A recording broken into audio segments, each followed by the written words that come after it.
chicken fry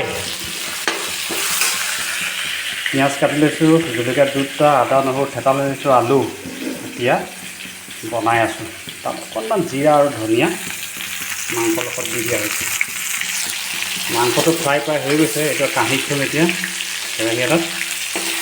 এই বাচনতে কেৰাহীৰ পৰা এতিয়া আমি কাঁহীত থৈ দিম মাংস ফ্ৰাই কৰা সেইখিনি তেল আছে তাতে আৰু অকণমান দি দিম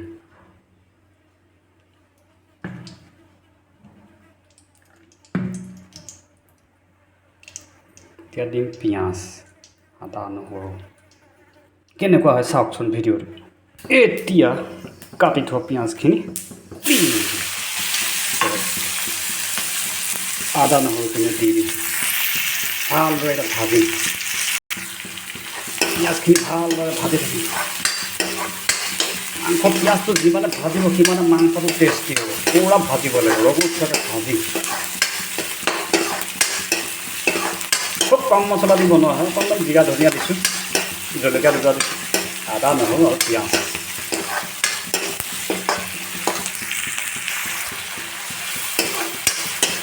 এইখিনি ভজা হোৱা নাই প্ৰায় হ'ব এতিয়া আৰু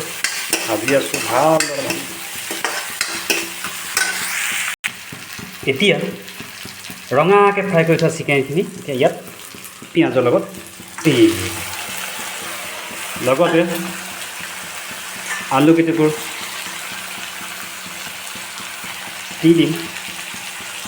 দি এতিয়া আকৌ ভাজিম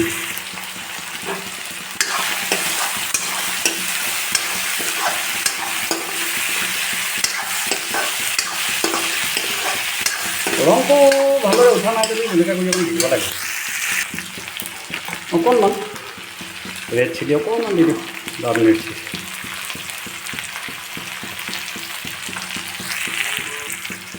লাগিছে কিমান ধুনীয়া হৈছে দেখিবলৈকে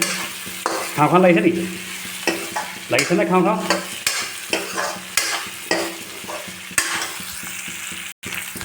অকণমান ধৰা নিচিনা হৈছে চাওকচোন ধৰিবলৈকে অকণমান ইয়াতে যে পানী অকণমান পানী দি দিম খুব ভাজিম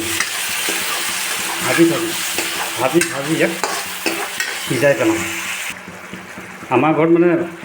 চিকেনটো ব্ৰইলাৰ মুৰ্গীটো কোনেও নাখায় মোৰ কাৰণে মাত্ৰ 100 টকা অনা আছে 100 টকাই বনাম খাম আৰু ভতিজী ছোৱালীজনী আছে তাই অকণমান পাব পাৰে বাৰু চাওঁচোন দিওঁ নে নিদিওঁ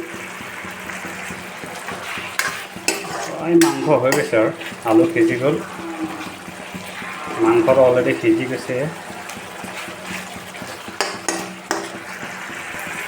হৈ গ'ল চিকেন হৈ গ'ল ৰেডি এতিয়া ভাত